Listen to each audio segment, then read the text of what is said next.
Hai guys, selamat datang di Alur Film. Di sini Mimin akan menceritakan alur film-film terbaik untuk sahabat dimanapun berada. Gak pakai lama cuy. Yuk kita mulai ceritanya.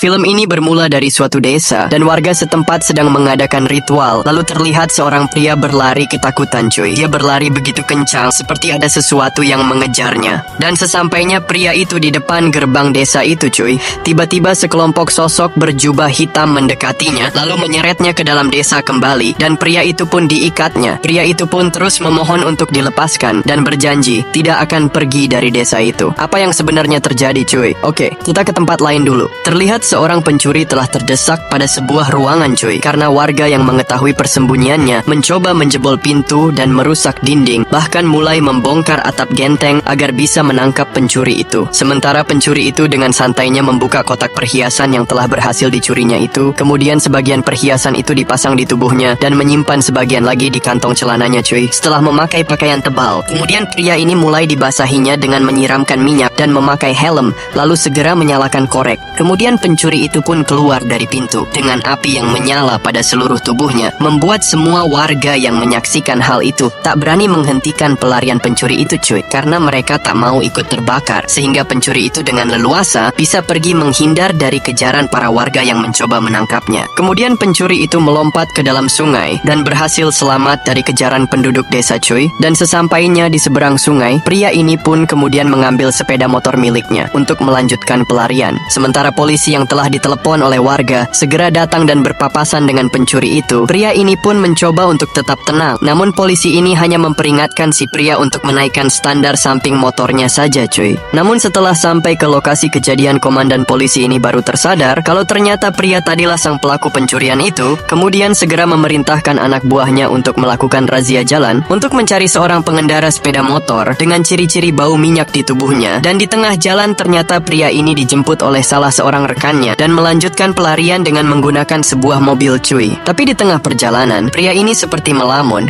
memikirkan sesuatu. Ternyata pria ini memikirkan seorang wanita yang telah ia temui sebelum kejadian pencurian itu. Terlihat seorang pria menampakkan wajahnya dari dalam bajai cuy, dan ternyata pria itu sedang berakting. Lalu segera dihentikan oleh sutradaranya karena pria itu telah menampakkan wajahnya, sedangkan dirinya hanyalah seorang stuntman atau figuran dalam film. Lalu sutradara meminta sang aktor utama mereka untuk segera memulai pengambilan gambar aktingnya. Lalu pria ini pun kemudian diminta untuk mengantarkan barang properti syuting ke gudang oleh sang sutradara cuy. Dan pria itu bernama Basafa. Lalu saat mengantarkan barangnya dan di saat persimpangan jalan, hampir saja pengendara motor menabrak bajai yang sedang dibawanya cuy. Namun saat yang bersamaan juga, Basafa pun melihat seorang gadis yang sedang mengejar pengendara motor tersebut. Lalu meminta Basafa untuk membantu dirinya mengejar para pencuri itu yang telah merampas tas miliknya. Dan saat melihat wajah gadis itu, Basafa pun langsung menjadi jatuh hati kepadanya cuy. Sementara gadis ini masih panik dan memintanya untuk memulai mengejar mereka. Lalu kemudian mereka pun mulai mengejar pencuri itu cuy. Basafa pun bertanya, apakah tas itu berisi uang atau perhiasan? Yang dijawab si gadis kalau isinya jauh lebih berharga dari semua itu. Mereka pun terus melakukan pengejaran cuy, hingga sampai berhasil sejajar dengan para pencuri itu. Lalu gadis ini mencoba mengambil tasnya kembali. Basafa pun dengan sigap menahan si gadis itu agar tak terjatuh cuy. Namun sayang tali tas itu putus dan para pencuri itu berhasil lari menjauh dari mereka. Dan akhirnya mereka pun kejar-kejaran kembali. Sementara Basafa terus menikmati pengejaran mereka sembari terus memandangi wajah cantik gadis yang disukainya itu cuy. Hingga akhirnya pencuri itu memutuskan untuk berpisah dan pemboncengnya itu turun untuk segera melarikan diri dan masuk dalam sebuah bangunan tua. Namun dirinya terus dikejar oleh Basafa dan gadis itu. Pencuri ini kemudian mencoba bersembunyi lalu segera duduk untuk melihat apa yang telah didapatkannya. Namun si pencuri seketika menjadi sangat terkejut melihat isi dari tas tersebut cuy. Sementara Basafa berhasil menemukan pencuri itu dan meminta tas itu untuk segera dikembalikan, yang kemudian segera dilemparkan oleh pencuri itu dan berkata kalau dari sekian banyak pencurian yang dilakukannya, baru kali ini mendapatkan hal aneh seperti itu cuy. Lalu segera kabur. Basafa pun menjadi penasaran dengan apa yang telah dikatakan oleh pencuri itu, lalu mencoba melihat isi tas tersebut. Dan ternyata tas itu berisi tengkorak dan tulang memang belulang manusia cuy, membuat Basava segera menutupnya dengan cepat dan membuat pandangannya ke gadis itu seketika menjadi berubah. Membuat Basava pun menjadi gugup cuy melihat gadis yang disukainya itu. Lalu kemudian si gadis itu datang untuk mengambil tas tersebut. Gadis itu pun kemudian berterima kasih atas semua bantuan Basava dan berniat hendak membayar ongkos bajaj cuy. Namun tentu saja Basava tidak mau menerimanya dan pergi tanpa menawarkannya tumpangan lagi. Keesokan harinya Basava ditawarkan sebuah pekerjaan oleh temannya. Namun melihat kalau temannya itu sedang berurusan dengan seorang gangster, Basava pun berusaha menolak tawaran itu. Namun mendengar kalau gangster itu sedang menyekap seorang gadis dan Basava pun hanya ditugaskan untuk menjaga gadis itu untuk 1 malam saja, membuat Basava menjadi penasaran lalu membuka bagasi dan Basava pun menjadi terkejut mengetahui kalau ternyata gadis itulah yang sedang disekap oleh gangster tersebut. Kita kembali dulu ke awal. Basava pun melanjutkan pelarian bersama rekannya itu cuy. Tiba-tiba di tengah perjalanan mereka melihat ada seorang wanita yang baru saja mengalami kecelakaan. Lalu mereka pun berhenti untuk memeriksa keadaan wanita tersebut. Melihat wanita itu yang ternyata masih hidup, mereka pun membawa wanita itu pergi cuy untuk sekaligus mengantarkannya ke rumah sakit. Sementara polisi yang sedang mencari mereka juga menemukan sepeda motor milik wanita yang kecelakaan tersebut. Namun karena tak menemukan korban kecelakaan dan hanya sepeda motornya saja, membuat polisi itu berpikir kalau korban kecelakaan ini telah dibawa pergi. Namun polisi ini curiga kalau semua ini settingan yang diperbuat oleh wanita yang bernama Gita yang merupakan seorang pencuri jalanan. Setelah berjalan cukup lama, Basava pun akhirnya ketahuan polisi di sana. Lalu akhirnya terjadilah pengejaran yang membuat Basava dan rekannya memasuki hutan yang tak dikenal. Basava yang tersesat di tengah hutan pun melihat jutaan kunang-kunang dan menerangi sebuah jalan seolah-olah seperti menunjukkan jalan baginya. Mereka pun mengikuti jalur yang telah diterangi oleh kunang-kunang itu hingga akhirnya mereka sampai pada sebuah gerbang desa. Namun tiba-tiba seorang penjaga gerbang berkata kalau orang luar tidak diperbolehkan masuk ke desa mereka cuy. Namun penjaga gerbang lainnya berkata kalau mereka diperbolehkan masuk karena sedang membawa seorang wanita bersama mereka, yang membuat Basava menjadi terheran cuy. Bagaimana penjaga itu bisa tahu? Lalu mereka pun meneruskan berjalan masuk dan menemukan banyak warga desa yang sedang melakukan berbagai ritual. Bahkan mereka juga melihat ada beberapa warga yang sedang dicambuk di tengah bundaran desa cuy, dan mengatakan ke seorang warga kalau orang-orang itu tak diampuni maka mereka bisa mati. Lalu dijawab, apakah dirimu baru di desa ini? Kemudian Basava menanyakan apakah ada dokter di desa ini, yang kemudian ditunjukkan kepada mereka. Sesampainya di rumah yang dimaksud, Basava pun membawa tubuh si gadis agar bisa mendapatkan perawatan cuy. Namun dokter ini menjadi terkejut dan menolak untuk merawat pasien wanita. Tapi karena dipaksa oleh Basava, akhirnya dokter itu mau mengobati. Basava pun menerima panggilan telepon lalu berjalan menjauh untuk mencari sinyal. Tapi ternyata Basava sedang diawasi oleh sesosok misterius. Sementara temannya mendengar suara perempuan yang sedang merintih kesakitan berasal tak jauh dari tempatnya menunggu cuy. Lalu mulai berjalan untuk mencari asal suara itu dan menemukan ada seorang perempuan yang sedang bersedih. Lalu menanyakan apakah dirinya baik-baik saja, dan kemudian perempuan itu berbalik badan lalu mencoba merayunya. Bahkan perempuan itu minta untuk dicium cuy. Namun tiba-tiba saja perempuan itu seketika menghilang. Sementara di rumah sang dokter, gadis ini kemudian segera bangun dari sandiwaranya dan bergegas membersihkan luka palsu di kepalanya, lalu memukul si dokter cuy, dan gadis itu pun melarikan diri. Dan benar saja, ketika Basava dan temannya yang bernama Johnny kembali ke tempat parkir, mereka sudah tak menemukan lagi mobil mereka itu yang telah hilang dibawa kabur oleh gadis itu. Di tengah pelariannya, tiba-tiba gadis ini menabrak seorang pengendara sepeda. Lalu saat akan turun untuk meminta maaf, terlihat muka korban yang menakutkan yang membuat gadis ini tak jadi turun dan bergegas pergi. Ternyata pesepeda itu terus mengikutinya cuy, yang kemudian segera berdatangan. Geta pun mencoba lari dari kejaran mereka, namun para pesepeda itu semakin banyak berdatangan. Dan tak lama kemudian, Geta pun dibangunkan oleh sang dokter, membuat gadis ini menjadi bingung. Namun John segera menanyakan mobil mereka dan juga perhiasan yang tersimpan di mobil tersebut cuy, yang kemudian dipaksa mengaku oleh Basava. Geta pun menjawab kalau dirinya barusan dirampok oleh geng bersepeda. Basava pun kemudian bertanya ke penjaga gerbang desa, apakah ada mobil yang melintas di sini? Namun ternyata penjaga itu buta dan menjawab kalau sekali masuk ke desa ini maka tak akan ada jalan keluar cuy. Yang kemudian sang dokter mengajak mereka bertiga untuk menceritakan suatu kisah kalau desa ini banyak dihuni oleh para pencuri, perampok, dan juga para pembunuh. Namun Basava berkata kalau dirinya takkan pergi tanpa membawa perhiasan itu. Sang dokter pun mengatakan ada satu cara, yaitu dengan mendatangi seorang wanita penjaga desa ini yang bernama Pendamma. Mereka pun mendatangi sebuah pohon besar di mana Pendamma tinggal. Namun mereka tak menemukan wanita itu karena Pendamma sedang mendatangi sebuah rumah tua di dari desa mereka, kemudian masuk ke dalam rumah tua itu yang ternyata ditinggali oleh banyak orang. Pedama pun tersenyum, mengetahui kalau kelompok gangster yang berada di rumah itu semakin lama semakin tambah besar. Kemudian wanita ini berdiri di tengah ruangan dan meletakkan tongkat saktinya. Dia lalu berkata, siapa yang mau menyentuh tangannya, maka orang itu bisa melihat semua masa lalunya. Kemudian Rajapa pun datang dan dia adalah pemimpin mereka. Rajapa pun menolak dan berkata, kalau kematiannya lah yang bisa menghentikan dendam yang ada pada dirinya sekarang.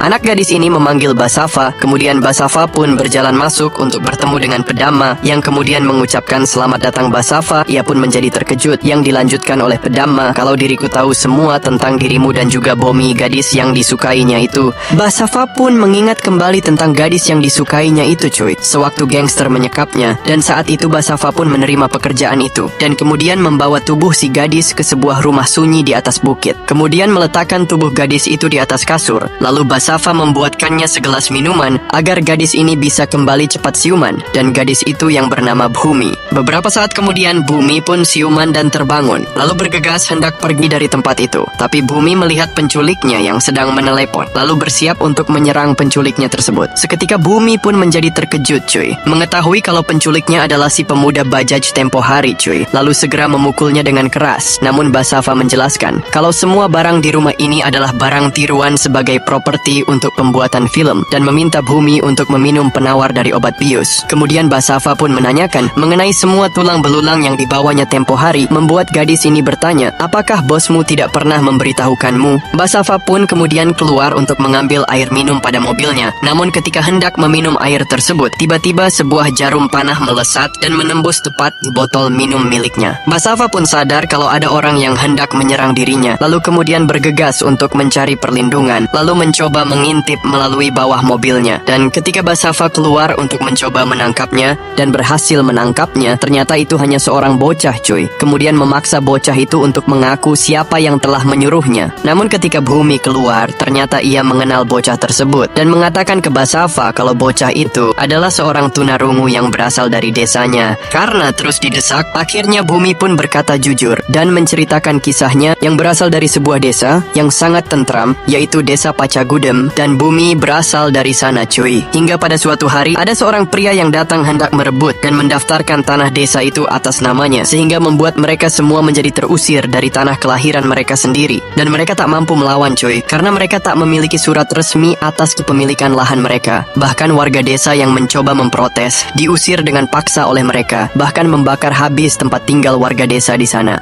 yang kemudian mereka terpaksa tinggal di penampungan barang bekas sembari bekerja sebagai pemulung, dan Bhumi membantu dengan membuat kerajinan tangan agar bisa dijual. Bahkan mereka terpaksa mengirim anak-anak lelaki mereka untuk bekerja pada tambang di luar kota demi mendapatkan uang. Bhumi pun mengumpulkan uang yang didapatkannya untuk membayar biaya pengacara agar tanah mereka bisa kembali. Lalu warga desa yang lain pun memberikan dan mengumpulkan semua hasil jerih payah mereka demi kembalinya ke desa mereka. Bahkan anak-anak perempuan desa mereka rela menyisihkan sebagian nasi yang akan mereka makan, dan berjanji mulai sekarang mereka hanya akan makan satu kali di setiap hari agar bisa membantu mengumpulkan uang untuk perjuangan mereka. Namun setelah 2 tahun mengumpulkan uang untuk membayar sang pengacara, pengacara ini berkata kalau kasus mereka ini akan sulit untuk dimenangkan. Kepala desa ini kemudian meminta Bhumi berjanji sesuai tradisi desa mereka, di mana jika diriku mati, maka kuburlah jasadku di desa kita. Membuat Bhumi mendapatkan cara untuk meyakinkan pengadilan. Lalu Bhumi pun menggali makam para leluhur yang telah wafat untuk diteliti tulang belulang berumur 100 tahun ke laboratorium sebagai bukti kepada pengadilan. Dan karena tak ingin dirinya terus berjuang melawan mereka, anak buah gangster itu menculik dirinya dan ditahan di sini bersama Basava. Dan setelah mendengar semua cerita itu, apakah hatimu mulai tergerak untuk membantu perjuangan kami? Membuat Basava menjadi terdiam. Oke, kita kembali dulu cuy. Setelah Basava mengingat masa lalunya, tiba-tiba Gita pun memberitahukan bahwasanya rombongan pencuri datang cuy. Lalu Basava pun meminta mobil dan emasnya itu, tapi si perampok itu malah pergi, dan Basava pun langsung mengejarnya sampai ke rumah tua. Lalu Basava pun menjatuhkan seseorang yang telah mencuri perhiasannya itu dan mendatangi perampok itu cuy, lalu memaksanya untuk mengatakan di mana perhiasan itu disimpannya. Namun ternyata Basava telah berada di markas mereka cuy, dan sudah ditunggu oleh Rajapa. Basava meminta agar perhiasan miliknya segera dikembalikan. Namun Rajapa malahan menyebut nama anak gadisnya, dan dirinya lah yang telah membuatkan semua perhiasan itu untuk dihadiahkan ke anak kesayangan kesayangannya tersebut. Lalu mulai menjadi marah mengapa semua perhiasan ini bisa berada di tangan kalian, dan bertanya dari mana kalian mendapatkan semua barang ini. Namun karena tak juga mau menjawab, Raja Pa pun segera merintahkan anak buahnya untuk menghabisi Basafa. Anak buahnya pun berdatang untuk menghajar Basafa, dan Basafa pun berusaha menghentikan para perampok itu cuy. Kemudian menegaskan kalau dirinya hanya akan keluar dari desa itu dengan membawa serta perhiasan tersebut, atau anak buahnya akan dihabisi. Ancaman yang membuat Raja Pa segera memberi tanda ke anak buahnya, yang kemudian anak buah dengan sukarela menghabisi dirinya sendiri cuy. Kemudian Raja Pa mengatakan kalau orang hidup pasti takut akan kematian, namun orang yang telah mati tak memiliki rasa takut itu. Dan tiba-tiba anak buahnya menampakkan wujud aslinya cuy, yang ternyata adalah hantu. Dan melihat Raja Pa yang sekarang juga telah menampakkan wujud aslinya cuy, Basafa pun tersadar kalau dirinya ini telah dikelilingi oleh para hantu. Namun tiba-tiba tubuh hantu-hantu itu seketika menghilang. Lalu Basafa pun segera mengemasi semua perhiasan tersebut dan membawanya pergi. Namun mereka terus diganggu oleh hantu-hantu gentayangan itu. Bahkan temannya John yang berada di lantai bawah didatangi oleh seorang hantu wanita, membuatnya ketakutan setengah mati cuy. Melihat hantu-hantu itu yang terus mengejar dirinya, Basafa meminta John untuk bergegas mengambil mobil mereka, dan mereka pun terselamatkan karena hari telah menjelang pagi dan para hantu pun segera menghilang bak debu yang berterbangan. Ketika Basafa berjalan menelusuri desa, tiba-tiba semua warga yang berada di desa itu pun dengan perlahan menghilang, dan tubuh mereka seketika terbakar dan menghilang cuy. Bahkan John melihat seorang wanita yang memeluk dirinya di hutan tempo hari, yang ternyata adalah hantu juga, membuat Basafa tersadar kalau saat ini mereka sedang terjebak di desa hantu cuy. Ternyata mereka semua adalah hantu, termasuk dokter itu, yang lalu pergi menghilang bersama hantu-hantu lainnya di desa itu. Kemudian terbang melayang masuk kembali ke dalam lubang portal untuk menuju alam lain. Namun seorang pencuri ini tiba-tiba keluar dari bawah mobil, lalu bergegas mengambil perhiasan tersebut dan membawa berlari kabur ke dalam lubang portal tersebut, sehingga Basafa kembali kehilangan perhiasan itu. Sementara dirinya tak bisa ikut masuk karena dia bukanlah seorang hantu. Ketika mereka hendak pergi, tiba-tiba Basafa menghentikan mereka dan berkata kalau dirinya akan menemukan cara agar perhiasan itu bisa didapatkannya kembali. Lalu mereka pun mencari informasi tentang Raja Pa, yang ternyata kalau dahulunya Raja Pa adalah perampok yang sangat terkenal dan memiliki anak perempuan yang paling disayanginya cuy. Lalu dia memerintahkan anak buahnya untuk membuat sebuah perhiasan spesial yang akan dipersembahkan Raja Pa untuk anak gadisnya itu. Hingga suatu hari anak buahnya hendak membawa kabur perhiasan tersebut dan ketahuan oleh Raja Pa, hingga Raja Pa pun akhirnya terpeleset ke belakang cuy, dan akhirnya tewas jatuh ke dalam wadah yang memasak emas. Dan ternyata anak gadis Raja Pa agak sedikit tuli dan tak banyak berbicara dengan orang lain. John yang sadar kalau lawan mereka adalah para hantu gentayangan, segera mendatangi sebuah kuil dan meminta ke pendeta untuk dibuatkan jimat penangkal setan. Kemudian pergi ke gereja juga untuk meminta doa penjagaan dari seorang pastor, lalu ke seorang pak kiai untuk meminta doa agar dirinya dilindungi dari godaan setan yang terkutuk. Dan setelah semua ritual yang diperlukannya selesai dijalani, akhirnya mereka bertiga bersiap untuk pergi ke desa hantu itu lagi untuk berperang bersama hantu-hantu dan merebut perhiasan itu kembali dari tangan Raja Pa. Lalu terlihat portal terbuka dan para hantu itu datang kembali ke desa itu cuy. Lalu Basafa dan sahabatnya tetap nekat kembali datang ke desa hantu itu, dan pedama penjaga desa itu mengatakan ke seorang pendeta kalau mereka harus melakukan sesuatu untuk membantu Basafa dan temannya itu yang nekat datang kembali. Lalu memerintahkan sang pendeta untuk memulai sebuah ritual. Sementara di tempat Raja Pa, Basafa dan kedua sahabatnya telah sampai di rumah berhantu itu cuy. Kemudian meminta Geta untuk segera bersiap, lalu segera kembali masuk ke dalam. Sementara Raja Pa sedang berbincang dengan sang ayah, dan Basafa pun menjadi terkejut mengetahui kalau sang dokter tempo hari adalah ayah dari Raja Pa. Raja Pa pun membuat tubuh Basafa terlempar ke belakang, lalu segera mencekik lehernya. Namun setelah Bafasa menyebutkan nama anak gadisnya cuy, Raja Pa pun segera melepaskan cekikannya, lalu berkata kalau mereka kembali untuk memberikannya hadiah. Lalu meminta Katia sang anak Raja Pa untuk segera datang, yang mana diperankan oleh Geta. Namun sandiwara mereka coba dihentikan oleh ayah Raja Pa yang berkata kalau gadis itu adalah seorang pencuri. Namun Basafa mencoba meyakinkan apakah anak seorang perampok tak boleh menjadi pencuri. Kemudian Katia ini mencoba untuk memberikan sebuah bukti dengan mengeluarkan sebuah foto masa kecil mereka dulu, membuat Raja Pa mulai sedikit percaya, namun tidak dengan si dokter. Lalu Raja Pa pun memberi pertanyaan apa nama mainan yang dibawanya ketika kecil dulu pada saat mereka pergi ke karnaval, untuk meyakinkan sang kakek yang masih meragukan dirinya, yang membuat keadaan menjadi tegang karena Geta ini tak tahu jawabannya. Lalu mengarang dengan menjawab kalau mainan itu adalah adalah mainan gajah, yang ternyata jawabannya benar, dan segera dipeluk dengan tangisan oleh sang ayah. Rajapa pun menghabiskan waktu bersama Katya, hingga akhirnya malam akan segera berakhir, dan mereka pun harus berpisah, lalu berpesan agar bisa menjaga diri dengan baik. Namun mereka harus pergi dengan kecewa, karena Rajapa ternyata tak kunjung menghadiahkan perhiasan itu kepada Katya, hingga akhirnya Rajapa pun menghentikan langkah Katya, dan berkata, kalau dirinya telah melupakan sesuatu, lalu memberikan tas penuh perhiasan tersebut kepadanya. Kemudian mereka pun akan segera pergi, namun melihat gelang kaki emas yang tersisa di kantong Rajapa, John pun berkata, kalau Rajapa melupakan sesuatu, yang kemudian berkata, kalau ini adalah perhiasan istimewa yang dibuatkannya khusus untuk menutupi tanda lahir di kaki Katya. Membuat mereka semua kembali dalam tegang, karena Geeta tak memiliki tanda lahir tersebut. Geeta pun bergegas kabur dari rumah para hantu itu, cuy. Setelah sadar kalau penyamaran mereka terbongkar, dan hantu Rajapa pun yang sadar kalau dirinya telah ditipu, kemudian memerintahkan para anak buahnya untuk segera melakukan pengejaran. Lalu ketika di jalan keluar, mereka dihadang oleh hantu-hantu itu, dan terpaksa kembali berputar untuk mencari jalan lain. Namun mereka terus saja dikejar, hingga akhirnya pelarian mereka dihentikan oleh Pedamma, sang penjaga desa, yang mengatakan kalau takdir telah menunggu dirimu Basava, dan berkata kalau gadis yang sangat dirimu cintai itu kini telah kembali datang untuk bertemu dan menuntut balas atas kematiannya. Yang kemudian Bumi pun datang melalui pintu portal itu dan bertemu kembali dengan Basava. Kemudian bertanya, mengapa dirimu tega membunuhku? Pertanyaan yang membuat Basava hanya bisa menangis, lalu menjelaskan kalau dirinya tak sengaja melakukan itu. Namun hasutan dari Rajapa malahan membuat keadaan Basava semakin terpojok. Bumi pun mendengarkan semua perkataan Rajapa yang memintanya untuk pergi, dan dirinya lah yang akan membalaskan semua dendam kematian Bumi. Yang kemudian para pasukan hantu segera datang maju menyerang Basava yang sudah tak mau lagi melawan. Sementara Bumi bertanya kepada Pedamma, apakah semua yang dikatakan Basava itu adalah benar? Lalu Pedamma memberikan telapak tangannya dan meminta Bumi untuk menyentuh tangannya itu apabila dirimu masih penasaran dengan kebenaran semua cerita kematianmu. Sementara Basava terus diserang dan disiksa oleh Rajapa dan para anak buahnya hingga tak berdaya.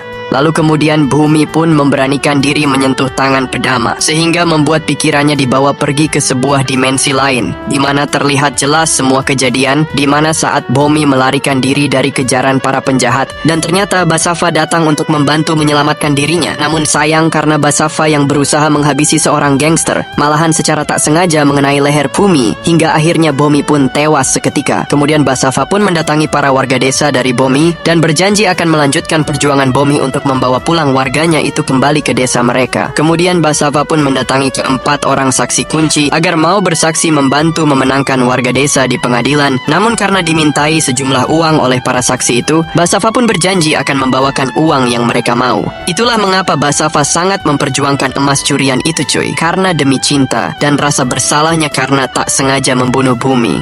Setelah melihat masa lalunya, seketika Bumi pun tersadar, lalu memohon kepada Pedamma untuk membantu menyelamatkan nyawa Basava. Lalu kemudian tongkat ajaib itu pun dikirim, yang kemudian diambil oleh Basava, dan kembali berdiri untuk bersiap melakukan perlawanan terhadap para hantu-hantu itu. Kemudian dengan menggunakan tongkat tersebut, Basava pun mulai melumpuhkan seorang hantu yang kembali menyerang dirinya. Basava pun terus menjatuhkan satu persatu para hantu itu, cuy, sembari menatap tajam ke arah Rajapa, yang lalu segera mendatanginya untuk melakukan sebuah serangan, namun masih bisa ditahan oleh Rajapa. Rajapa pun kemudian dengan kekuatannya segera mencabut sebuah pohon, cuy, lalu membakarnya dengan api, kemudian dilemparkan ke arah Basava, disusul dengan mengangkat sebuah gerobak kayu dan melemparkannya juga. Namun Basava berhasil menghindar dengan melompat di atas gerobak itu, cuy, lalu segera turun mendarat sembari mengeluarkan kekuatan tongkat di tangannya, sehingga membuat semua lawannya terjatuh tak berdaya. Lalu Basava pun segera mendatangi Rajapa untuk menghabisinya. Namun Rajapa memohon agar dirinya tak dikirim ke dalam neraka sebelum dirinya berhasil menghabisi orang yang telah membuat anaknya menjadi yatim. Namun dijawab kalau dirimu membunuh orang itu, maka anakmu akan menjadi yatim lagi. Jawaban yang membuat Rajapa menjadi terdiam setelah mendengar penjelasan Basava. Ternyata ketika pria ini membawa pergi perhiasan itu, dirinya mengajak pergi anak gadismu juga sesaat sebelum kematianmu, lalu membesarkannya seperti layaknya anaknya sendiri. Dan apakah dirimu akan membunuh orang itu dan membuatnya kembali menjadi yatim? Awalnya Rajapa tak percaya dengan semua yang dikatakan oleh Basava. Lalu tak lama kemudian Bumi pun datang untuk mengatakan mengatakan ke Rajapa kalau semua itu benar adanya. Melihat fajar yang akan segera menyingsing, John pun mengingatkan kalau kekasihmu itu akan segera pergi menghilang. Dan Basava pun hanya terdiam, sembari mengenang semua tentang Bomi. Kemudian duduk bersama menghabiskan waktu dan menunggu matahari terbit. Bomi pun berkata, kalau diriku berharap bisa hidup kembali ke dunia dan memulai semuanya dengan indah. Yang dijawab Basava, kalau dirinya ingin mengatakan sesuatu, yaitu maafkan aku dan aku mencintaimu. Namun cinta mereka harus berakhir di sini karena matahari yang telah terbit. Dan semua hantu di desa itu kembali menghilang dan juga Bomi yang harus pergi meninggalkan Basava. Setelah kejadian itu, akhirnya Basava pun berhasil memenangkan pengadilan. Setelah itu para warga pun kembali ke desanya dan mereka pun sangat berterima kasih kepada Basava karena telah membantu mereka. Nah cuy, begitulah alur film dari Mimin dan terima kasih yang sudah menonton hingga selesai. Bye-bye.